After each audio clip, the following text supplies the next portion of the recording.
Hello dear students, एक बार फिर से आप लोग का स्वागत है हमारे YouTube channel learn with concept by Sandeep से। और आइए आज की इस हम लोग वीडियो में सीखते हैं कि गोलीय दर्पण का जो फोकस दूरी एफ होता है और उसका वक्रता त्रिज्या आर होता है, उसके बीच क्या संबंध है। यानी गोलीय दर्पण, चाहे हम लोग बात करें अवतल का या उत्तल, दोनों ही गोलीय दर्पण के प्रकार हैं। दोनों के लिए ही यह नियम लागू होगा जो भी हम लोग प्रूफ करेंगे। एफ और आर के बीच एक्चुअल में क्या रिलेशन होता है, क्या रिश्ता होता है, इसी बात को हम लोग आज के इस वीडियो में प्रूफ करके देखेंगे। लेकिन यहाँ पे आप देख पा रहे होंगे एक अवतल दर्पण है, इस पर कुछ फिगर बना हुआ है। एक समानांतर लाइन आ रहा है, परावर्तन होकर गया, उसका नाम एफ दे दिए। एक उत्तल दर्पण है जिसपे एक समानांतर लाइन आ रहा है और यहाँ पे एक अभिलंब खींचे जो पीछे जाके सी पे मिल रहा है। यहाँ पे एफ और आर के बीच रिश्ता बताने के लिए, रिलेशन बनाने के लिए हम लोग को कुछ मैथ के बेसिक नियम का ज़रूरत पड़ेगा, जिसको कि हम यहाँ पे रफ करके समझा दिए हैं। इसको एक बार आप लोग देखेंगे। अगर दो समानांतर लाइन होगा, कोई तिरछा लाइन उसको काटता है जिसको कि हम लोग तिर्यक रेखा कहते हैं। यहाँ ध्यान से देखेंगे, तिर्यक रेखा जब काटता है तो एक जो है और यहाँ पे 5 है, 1 और 5, 2, 6, 3 और 8, 4 और 7, ये जितना एंगल है वो सब एक दूसरे के क्या होते हैं, बराबर होते हैं। 1 बराबर हो जाएगा 5 के, 3 बराबर हो जाएगा 8 के, 2 बराबर हो जाएगा एक कोण 6 के, 4 कोण बराबर हो जाएगा कोण 7 के। और इस कोण का नाम क्या हो जाता है, तो संगत कोण कहते हैं। इसी तरीके से अगर हम बात करें तो 4 बराबर हो जाएगा 5 के और 3 बराबर हो जाएगा 6 के, यानी 3 बराबर 6 के हो जाएगा, एक कोण 6 के, और कोण 4 है वो कोण 5 के बराबर हो जाएगा। और इस कोण को हम लोग कहते हैं एकांतर। यानी ये दो बेसिक नियम आपको अब मालूम होगा, तो यहाँ पे हमको समझने में कोई भी दिक्कत परेशानी नहीं होने वाला। तो आइए हम लोग इस वीडियो में अब यहाँ से स्टार्ट करते हैं। जैसा कि फिगर आप लोग अवतल दर्पण उत्तल दर्पण हम अच्छे से पढ़ चुके हैं, तो इस फिगर में उम्मीद है आपको दिक्कत नहीं हो रहा होगा। यहाँ पे एक समानांतर लाइन है जो प्रधान अक्ष के समानांतर आ रहा है, परावर्तन के बाद एफ से होकर आगे चला गया। और जैसा कि हम जानते हैं आपतित किरण परावर्तित किरण के बीच में एक अभिलंब खींचे हैं जो कि कहाँ पे जाके मिल रहा है, सी पे मिल रहा है। अगर हम फिगर से ध्यान से देखें तो यहाँ पे कोण आई और आर क्या हो जाएगा, बराबर हो जाएगा। और कोण आई और आर क्या हो जाएगा, बराबर, यानी आई बराबर हो जाएगा आर। ये हम लोग जानते हैं परावर्तन के नियम से, परावर्तन के नियम से। इसके साथ ही साथ देखेंगे तो ये वाला रिलेशन समझ में क्या, ये प्रधान अक्ष और लाइन ए बी, यानी ये प्रधान अक्ष जो है पी सी और ये लाइन ए बी एक दूसरे के समानांतर है, और बी सी उसको बीच में तिरछा काट रहा है। बिल्कुल यहाँ पे दो लाइन समानांतर है, बीच वाला लाइन अगर तिरछा काटे तो क्या होता है कि यहाँ पे कोण 4 जो हो जाएगा कोण 5 की, और कोण 3 जो हो जाएगा कोण 6 के क्या हो जाएगा, बराबर हो जाएगा। और इस कोण को हम लोग कहते हैं एकांतर को। बिल्कुल वैसा ही रिलेशन क्या यहाँ पे आपको दिख पा रहा है क्या, यहाँ पे जो कोण आई है यहाँ पे कोण सी के बराबर नहीं होगा, यानी कोण आई कोण सी के बराबर हो जाएगा, चूँकि ए बी जो लाइन है पी सी के क्या है, समानांतर है। और दो समानांतर लाइन को कोई तिरछा रेखा काटता है तो एकांतर कोण आपस में क्या हो जाते हैं, बराबर हो जाते हैं। यानी जो कोण आई है कोण सी के क्या हो जाएगा, बराबर, यानी आई बराबर एक कोण हो जाएगा सी। और यह क्या होता है तो आपका एकांतर कोण। इस कोण को क्या कहेंगे हम लोग, एकांतर कोण। यहाँ पे हम लोग कोण सी का बात करें जो कि बी सी एफ, ये जो कोण सी है इसको हम चाहे तो लिख सकते हैं कोण बी सी एफ। अब इस एक हम लोग यहाँ पे ध्यान दे रहे होंगे, आई जो है आर के भी बराबर है, आई कौन है, सी के भी बराबर है। अगर हम इसको समीकरण फर्स्ट मान ले, इसको समीकरण 2 मान ले, आई बराबर आर है और आई बराबर कोण सी, अगर इसको फर्स्ट इसको 2 मान ले तो दोनों का LHS क्या है, बराबर है। इसका मतलब दोनों का RHS भी क्या हो जाएगा, बिल्कुल बराबर हो जाएगा।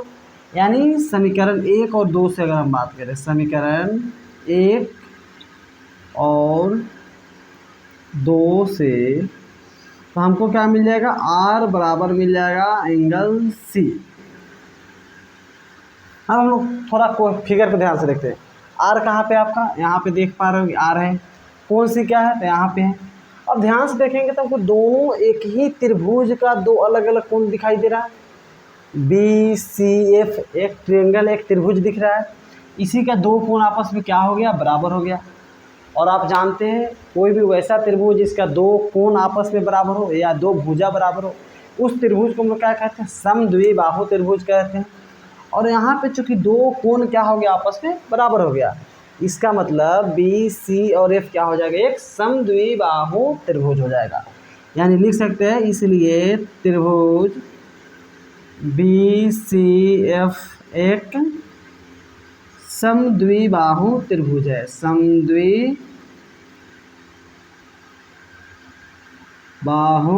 त्रिभुज है।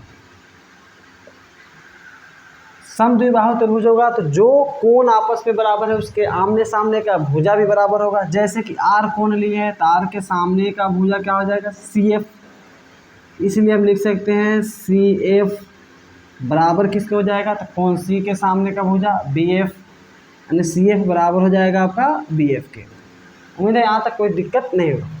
अब यदि हम ये दर्पण का जो चौड़ाई, इसको हम मान लें कि दर्पण का द्वारक जो है, दर्पण का जो चौड़ाई है बहुत कम है, यानी बहुत छोटा है, तो क्या यह बी एफ जो है पी एफ के बराबर नहीं होगा?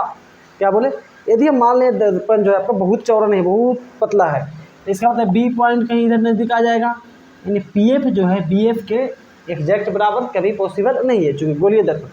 लेकिन यदि दर्पण का चौड़ाई कम होगा तो जो बी पॉइंट है पी के करीब में रहेगा, यानी जो बी एफ जो होगा यहाँ पे जो डिस्टेंस होगा जैसे जैसे नीचे लाएंगे पी एफ के करीब वो बनते जाएगा, और बी एफ को हम लोग पी एफ के लगभग क्या मान सकते हैं, बराबर मान सकते हैं।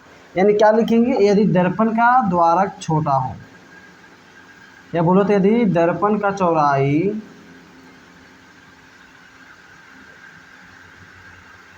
क्या हो, बहुत कम हो, यदि दर्पण का चौड़ाई बहुत कम हो, तब क्या हो जाएगा आपका बी एफ जो हो जाएगा लगभग बराबर हो जाएगा पी एफ के, यानी बी एफ, या ऐसे लिख सकते हैं पी एफ बराबर हो जाएगा लगभग बी एफ के।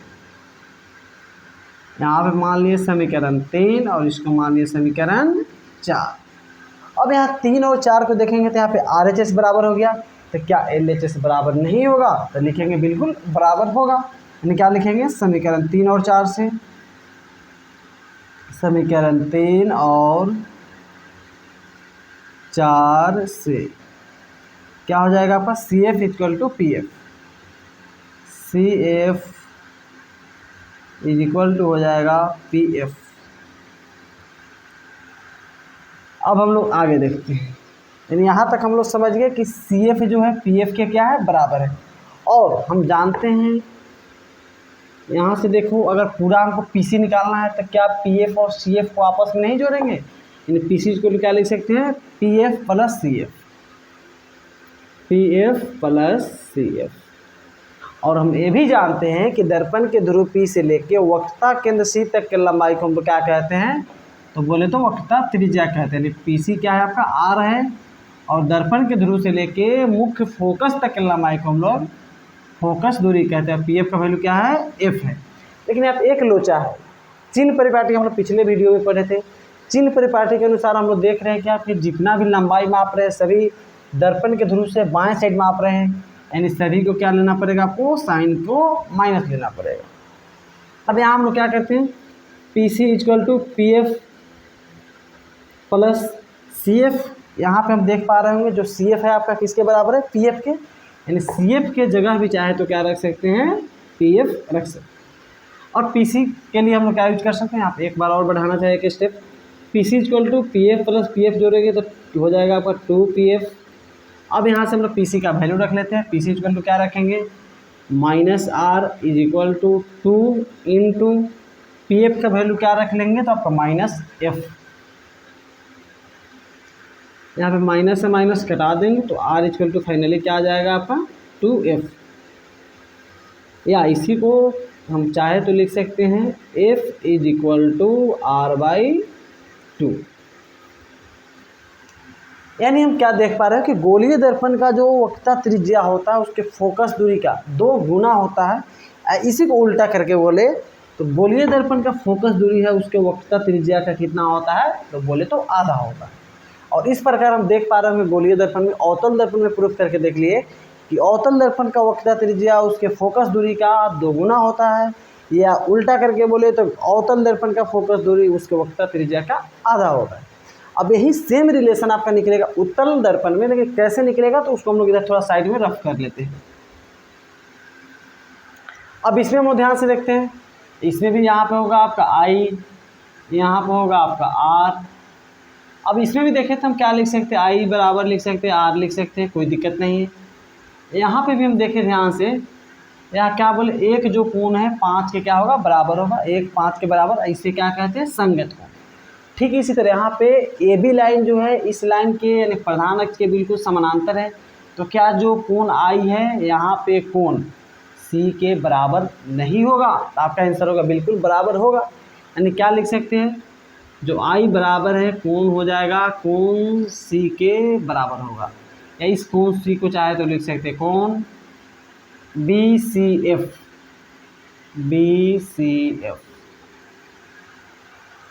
इसके साथ ही साथ हम देख पा रहे होंगे कि दो लाइन कहीं एक दूसरे को क्रॉस करता है तो आमने सामने का कोण भी क्या होता है, बराबर होता है, और इस कोण को हम लोग शीर्षाभिमुख कोण कहते हैं।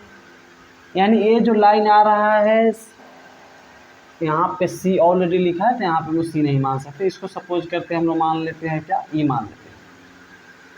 यानी यहाँ पे देख पा रहे होंगे EF जो लाइन है और आपका जो CD लाइन है, CD लाइन है और EF लाइन एक दूसरे को काट रहा है, इसका मतलब I कोण जो हो जाएगा यहाँ पे कोण B के क्या हो जाएगा, बराबर हो जाएगा।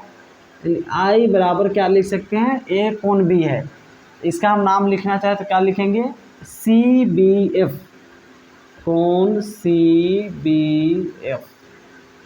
ये बराबर हो जाएगा, इसे क्या कहते हैं, शीर्षाभिमुख कोण, शीर्षाभिमुख कोण। और हम यहाँ पे अब ध्यान से देखेंगे तो I क्या था, R के बराबर था, और R बराबर है यहाँ पे B के, और यहाँ पे I बराबर है यहाँ पे बात करते हैं कोण C के। यानी यहाँ पे भी देखेंगे तो यहाँ पे एक ही ट्रेंगल यानी BCF, उसमें क्या हो गया, दो कोण आपस में बराबर हो गया। यानी यहाँ पे भी BCF ट्रेंगल जो है आपका एक समद्विबाहु त्रिभुज बन जाएगा। आज समद्विबाहु बनेगा तो इसमें भी आमने सामने का भुजा यानी कि CF जो है वो बराबर किसके हो जाएगा, तो इसके सामने का भुजा जो है आपका बात करें तो BF, ये आपस में बराबर हो जाएगा। सेम उसी तरीक़ा से यहाँ पे भी अगर माने कि अगर दर्पण का चौड़ाई बहुत कम होगा, PF लगभग किसके बराबर हो जाएगा, BF के। यानी इसके बाद अब आपको कुछ करना नहीं है, फिर यहाँ से क्या करना है आपको, दर्पण का चौड़ाई जब बहुत छोटा हो वहाँ से मान लेंगे तो फाइनली यहाँ पे भी आपका रिलेशन जो निकल के आएगा F इक्वल टू क्या निकलेगा, R/2, या बात करें तो R इक्वल टू निकल जाएगा 2F। उम्मीद है इस वीडियो में आपको ये बात बहुत अच्छे तरीके से समझ में आया होगा। बाकी ये वीडियो आपको कैसा लगा कमेंट के माध्यम से ज़रूर बताइएगा। इसके साथ ही अगला दिन हम लोग पढ़ेंगे दर्पण सूत्र क्या होता है और दर्पण सूत्र को कैसे प्रूफ करेंगे। अवतल दर्पण के लिए अलग से हम लोग करके देखेंगे और उत्तल दर्पण के लिए अलग से करके देखेंगे। ठीक है, तो इस वीडियो को हम लोग यहीं पे करते हैं समाप्त। Thank you.